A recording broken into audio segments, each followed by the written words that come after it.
Hey, Carrie Howell here from Cornell University Wellness Program. I'm here today to talk to you about staying active and staying outside during the cold winter months. So when it gets cold and the mercury starts to drop, what do? Do you either bundle up and stay inside and peek outside until the flowers start to sprout and the grass starts to get green again? Or do you want to put on some layers and head outside and go enjoy it with family, friends? Just live and love in the moment of being in the snow and the cold. So whether you like to sled, ski, run, bike, ice skate, hike, camp, snowshoe, you name it, you've probably got things that either you've been wanting to do but weren't quite sure how to dress right for them so that you stay warm, or things that you like to do but maybe you're outside and you get a little bit cold while you're doing them. So I'm going to give you a couple of tips, a little bit rapid fire over the next couple minutes that'll hopefully get you either out the door for the first time or help you to stay cozy and warm while you're enjoying your favorite activities. First of all, layers. Layers trap the warmth, and when you're putting on or taking off a lot of layers, it gives you that option to do those things as you heat up or cool down during the activities that you're doing outside. So I definitely recommend lots of layers. And what does that mean? Well, when it's around 40 degrees, then you're looking to have a base layer and something that's a shell. And when it starts to drop even lower, around the 20s, then you're looking to have a base layer, one or two middle layers, and also then a shell on top of it. And when it gets really cold down into the 0 or negative degree temperatures, then again, adding more layers. So a base layer, two or more middle layers, and a shell will keep you warm during most activities.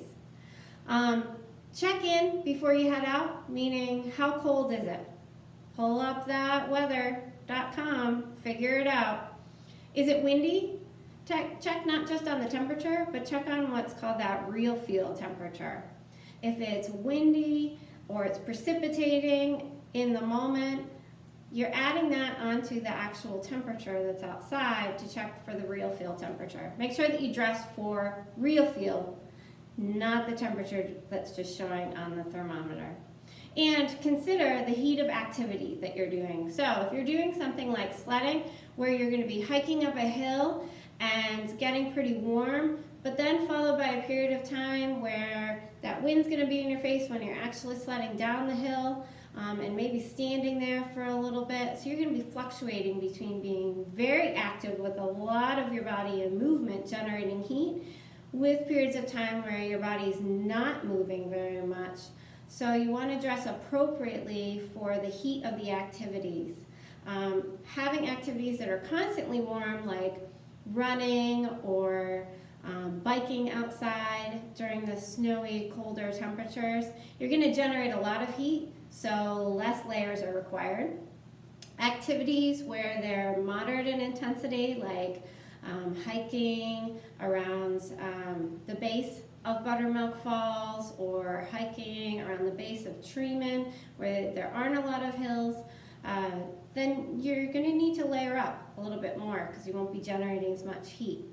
Although if you're climbing to the top of Buttermilk Falls along those side trails, if they're open, then you're going to need to take off some of those layers as you go. So dress appropriately, multiple layers gives you lots of options. And I'm going to actually show you a few of those layers so that you'll know what I'm talking about. So right now I've got on base layers. So I've got a base layer for the top and a base layer for the bottom. And what they actually look like up close is this top base layer. It's one of my favorites and go-to. It's synthetic. It's a soft material on the outside and soft on the inside, and it actually does have some fleece there on the inside, which is awesome, makes it a great base layer. It does hug the body some, which allows it to wick away the sweat, and that's what we want. So synthetic or wool or down, those types of materials are really good options for layering materials. Whereas cotton always gets a bad rep, and that's because it it sucks up the moisture and it doesn't wick it through to the outside, and so you can get cold when you're actually at the bottom of that sledding hill waiting for some other friends. So cotton, not the best option. Synthetics, great options for all the different layers. And natural materials, meaning like your wools and your downs. So beyond the layer that I just showed you, my bottom layer is a tight or a legging. It's pretty tight again, right to the legs, okay? You can have one that's just a single layer, or you can have one that, this is another of my favorite go-tos.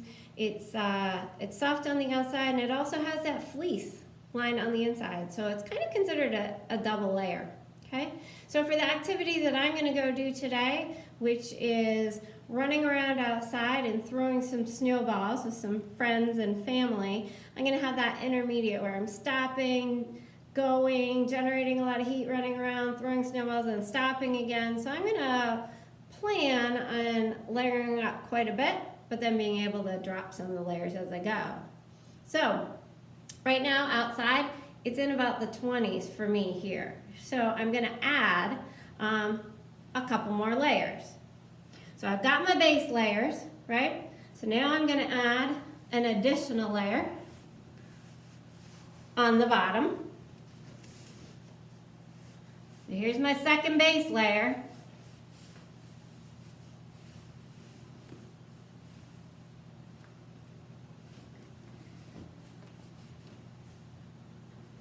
These have zippers on the legs. I always like that. Easier to get in and out of those. And I'm gonna add my second layer for the top. Now this one is a nice fleece layer, which is awesome for warmth and for wicking. And it's terrible for keeping out the chill of the wind. So, something to think about. If it's windy or not windy. There's my second layer on the top. Now what about for my feet? Before I get so many layers on the top that I can't bend over, right? So, we're gonna put on a base layer of socks. Okay? Put those up over my tights.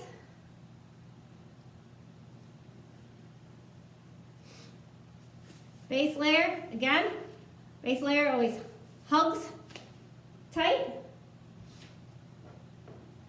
And then a second layer for the feet. So this is a wool base layer. Showing off my feet. Put those right over the base layer. Keep my feet nice and toasty warm. Right? What about the top part right here? So most of our heat goes away from our body through our hands and through our head. Okay? Also our feet. So extremities, we gotta cover those up. 1 or 2 layers, depending. Okay? And making sure that our little things like our fingers and our ears are always covered as well. So, depending on how cold it is and the activity that you're doing, you're going to be wearing things like gloves, right? So a thinner, tighter hugging layer. Some people prefer having their fingers separate. Some people prefer the mitten style. The mitten style will get your hands and your fingers a little bit warmer because your fingers are together, okay? But if you need to grip things, depending on the activity that you're doing, then you're gonna want something where your fingers are separate. So I'm gonna put these on just a little bit because I won't be able to lace up my boots if I have these on. What does that outer shell layer look like for your hands? Depending on the activity that you're doing again.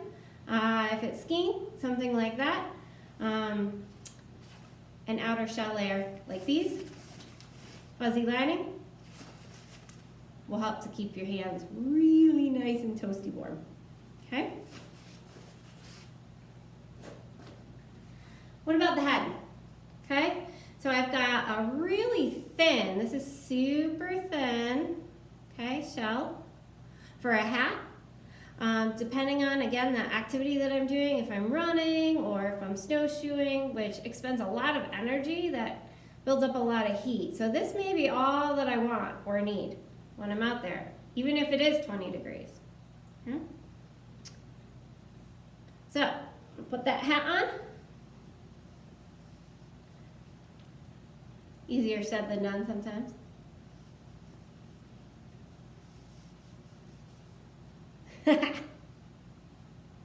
There we go. Cover the ears. Make sure those ears are covered. Gotta have something that either has little parts on the side where they come down over the ears, or that it's just long enough so that it covers the ears. Okay? So again, it's about 20 degrees outside there. I'm gonna be throwing some snowballs. I probably want even more of a hat, right? So, either have a thicker hat, a little fleece line going on here, or something that covers those ears, right? Little ear patches on the side, wool type one. For me right now, I'm gonna put this one on.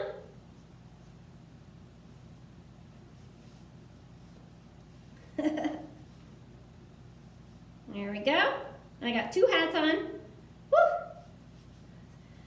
I tell you, it's starting to get warm here. Okay, so we're gonna add one more layer because it is windy outside.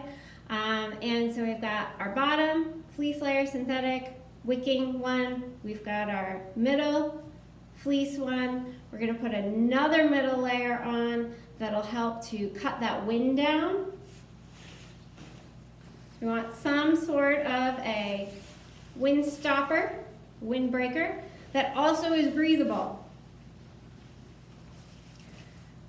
Mine's a high-vis yellow because if I'm doing things like biking outside or running on the side of the road, safety first, always safety first. High-vis yellows, high-vis greens, high-vis oranges, so that you can be seen and you can see other people.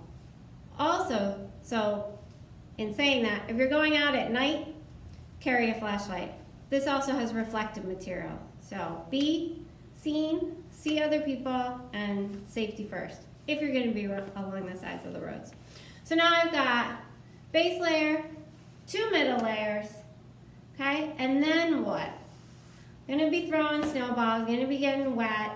I wanna make sure that I wear something that's gonna give me a little bit of that waterproof factor. So, for that, I've got my last one right here. So this is a shell, waterproof. It's long, so if I fall on my butt while I'm running around throwing snowballs, my butt's covered, half of my legs are covered, so it's really useful. It's one of my go-tos. I love it. Okay? Additionally,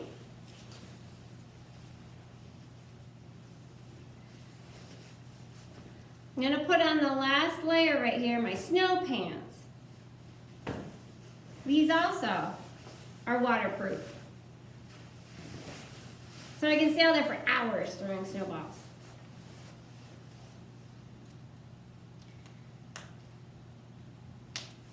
I'm gonna start sweating here pretty soon.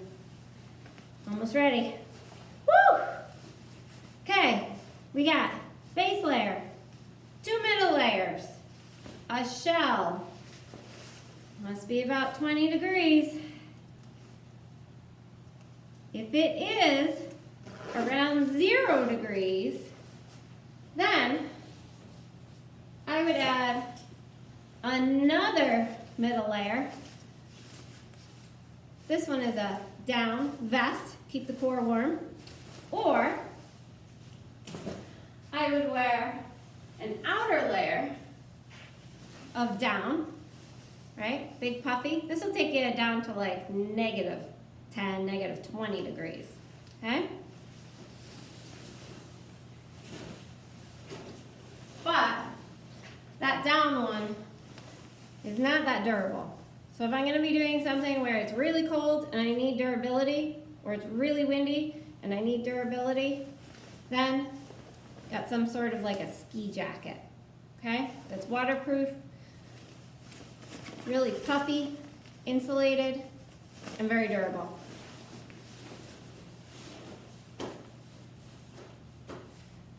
So whether you're doing something with these in the winter, these, or something like these, can you tell I like the winter?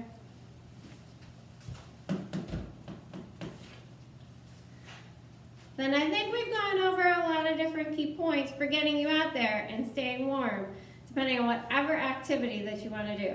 I'm going to put my boots on.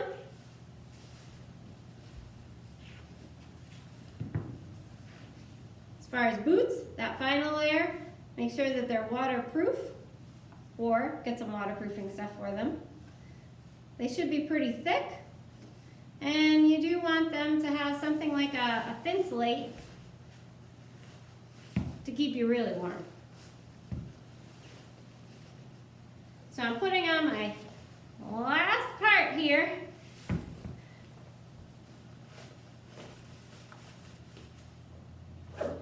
Before I get to go out and have some fun.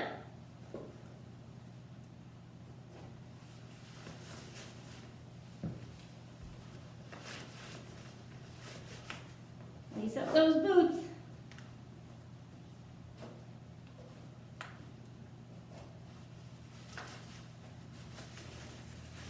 All right.